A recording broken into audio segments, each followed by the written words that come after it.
Can you introduce yourself? My name is Hannah Johnson, and I graduated from the University of Memphis with a degree in journalism and in Spanish. Great. And when and where did you study abroad? I studied during my junior year of college in San Jose, Costa Rica for a semester, and then during my senior year for a summer in Almeria, Spain. And what were you doing in these two programs? So in Costa Rica, I was originally working on my minor in Spanish. So I was taking a lot of different Spanish courses like grammar and reading and things like that, and then also a course that was in English.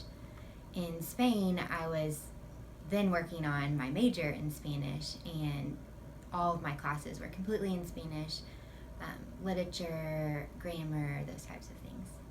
Nice. And why did you decide to study abroad, let alone twice?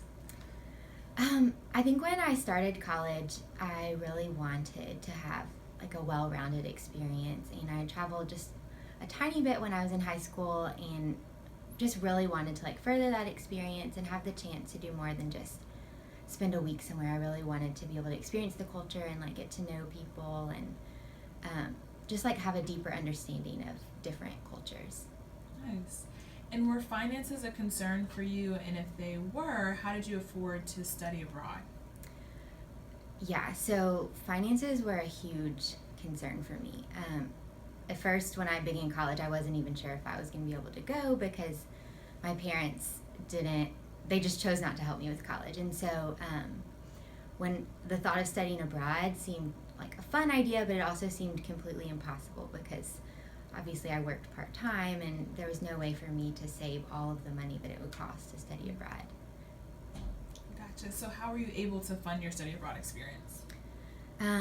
So when I started looking into study abroad, my study abroad advisor was telling me just about all different types of scholarships and things available, which I didn't even realize would be available for study abroad since it wasn't like school at home, it wasn't like through the university there, but there were all different kinds of scholarships.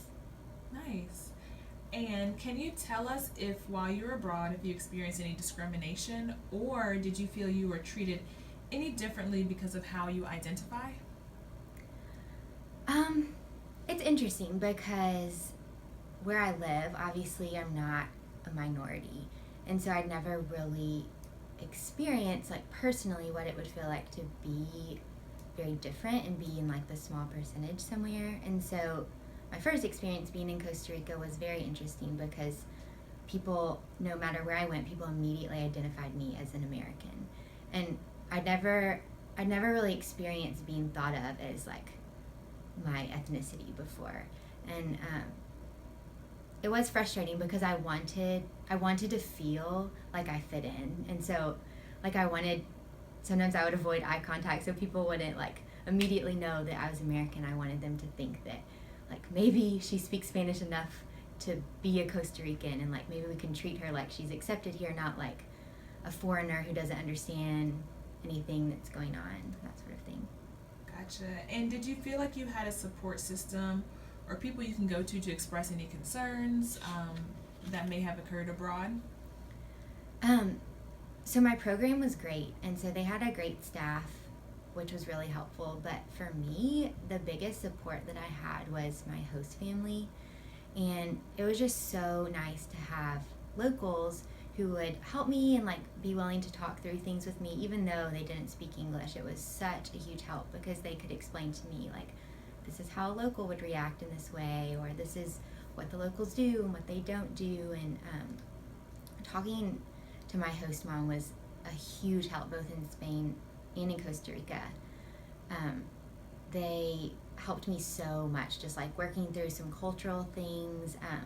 At one point in Spain, I was really struggling with the other Americans in my program, and they just seemed to have really different goals in being abroad and weren't as sensitive to the culture. And I was just really struggling with how to like separate myself and like still get that cultural experience. And my host mom was so helpful in connecting me with new friends and people and really just helping me make the most of where I was at. Nice. And if you were to give advice to a student who is worried about going abroad or maybe fearful, or they think finances are concerned, what advice would you give to a student who is a little hesitant to go abroad? I think going abroad is always a huge jump, and it's always super overwhelming, and you look at all of the paperwork and all of the money, and if you try to think about it too practically, you just won't do it because it's so overwhelming. But sometimes you just have to take that jump and trust that things are going to work out. And I think one of the most important things I did was just apply for so many scholarships, ones that I thought might be impossible that I would even get them. And, in the end, I didn't get all of them, but I got some of them, and that was the only way that I was able to go. And I would have never known that those things would have worked out if I wouldn't have just taken the jump and done it, and it all ended up working out in the end. Great. Well, thank you, Hannah. Thanks.